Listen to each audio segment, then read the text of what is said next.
ಬೆಳಗ್ಗೆ ಬ್ರೇಕ್ಫಾಸ್ಟ್ ಮುಗಿಸ್ಕೊಂಡು ನಾನು ಹೋಗಿದ್ದು ದೇವನಹಳ್ಳಿಯಲ್ಲಿರೋ ಡ್ರೀಮ್ ಝೋನ್ಗೆ. ವಾಪಸ್ ಬರ್ಬೇಕಾದ್ರೆ ಪೆಟ್ರೋಲ್ ಖಾಲಿ ಆಗೋಯ್ತು. ತೊಳ್ಕೊಂಡ್ ಬರ್ಬೇಕಾದ್ರೆ ಯಾರೋ ದೇವ್ರ ತರ ಬಂದು ಸ್ವಲ್ಪ ದೂರ ಟೋ ಮಾಡಿದ್ರು. ಮನೆಗೆ ಬಂದು ಸೆಷನ್ಗಂತ ರೆಡಿ ಆದ್ರೆ ಜೋರಾಗಿ ಮಳೆ ಬೀಳ್ತಾ ಇತ್ತು. ಮಳೆ ನಿಲ್ಲೋವರೆಗೂ ವೆಯ್ಟ್ ಮಾಡಿ ಅಲ್ಲಿನ ಸೀದಾ ನಾನು ಪಶ್ಮಿನ ಅಪಾರ್ಟ್ಮೆಂಟ್ಸ್ಗೆ ಹೋದೆ. ಅಲ್ಲಿ ಇವತ್ತು ಮಕ್ಳಿಗೆ ರನ್ನಿಂಗ್ ಬಿಟ್ವೀನ್ ವೇಕೆಟ್ಸ್ ಹೇಳ್ಕೊಟ್ಟೆ.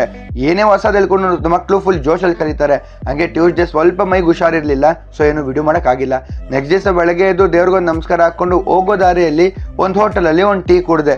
ಅಲ್ಲಿಂದ ಟೀ ಕುಡ್ಕೊಂಡು ನಾನು ಸೀದಾ ಹೋಗಿದ್ದು ಕಟ್ಕೆನಹಳ್ಳಿಯಲ್ಲಿರೋ ಮಾಪ್ಲೆ ಬಿಯರ್ ಸ್ಕೂಲ್ಗೆ. ನಾನು ಸ್ಕೂಲ್ಗೆ ಹೋದಾಗ ಅಲ್ಲಿ ಅಸೆಂಬ್ಲಿ ನಡೀತಾ ಇತ್ತು. ಅಸೆಂಬ್ಲಿ ಮುಗಿಯೋವರೆಗೂ ವೆಯ್ಟ್ ಮಾಡಿ ಮಕ್ಕಳಿಗೆಲ್ಲ ಸ್ವಲ್ಪ ವಾರ್ಮ್ ಅಪ್ ಮಾಡಿಸಿ ಇವತ್ತು ನಾನು ತಗೊಂಡಿದ್ದ ಕ್ಲಾಸು ಫುಟ್ಬಾಲ್ ಕ್ಲಾಸ್ ತಗೊಂಡು ವಾಪಸ್ ಅಲ್ಲೇ ಕೋಚ್ ಬುಕ್ ಬರೆದು ಅಲ್ಲಿಂದ ಜಾಗ ಬಿಟ್ಟೆ. ಇನ್ನೊಂದು ಕಡೆ ಸ್ಕೂಲ್ ಇತ್ತು. ಇನ್ನೊಂದು ಸ್ಕೂಲ್ ಮುಗಿಸ್ಕೊಂಡು ಮನೆಗೆ ಬಂದರೆ ನಮ್ಮ ಅಮ್ಮ ನನ್ನ ಫೇವ್ರೇಟ್ ಅವಲಕ್ಕಿ ಮಾಡಿದ್ರು. ನನ್ಗಂತೂ ಇದು ಸಿಕ್ಕಾಪಟ್ಟೆ ಇಷ್ಟ. ನಿಮ್ಗೂ ಯಾರ್ಯಾರಿಗೆ ಇಷ್ಟನೋ ಅವರು ಕಮೆಂಟ್ ಮಾಡಿ. ಅಲ್ಲಿಂದ ಮತ್ತೆ ಪಶ್ಮಿನ ಅಪಾರ್ಟ್ಮೆಂಟ್ಸ್ ಹತ್ರ ಹೋಗಿ ವಾರ್ಮ್ ಅಪ್ ಎಲ್ಲ ಮಾಡಿಸಿ ಹಂಗೆ ಹುಡುಗರಿಗೆ ಒಂದು ಟೆಸ್ಟ್ ಮ್ಯಾಚ್ ಕೂಡ ಆಡಿಸಿ ನಂಡೆ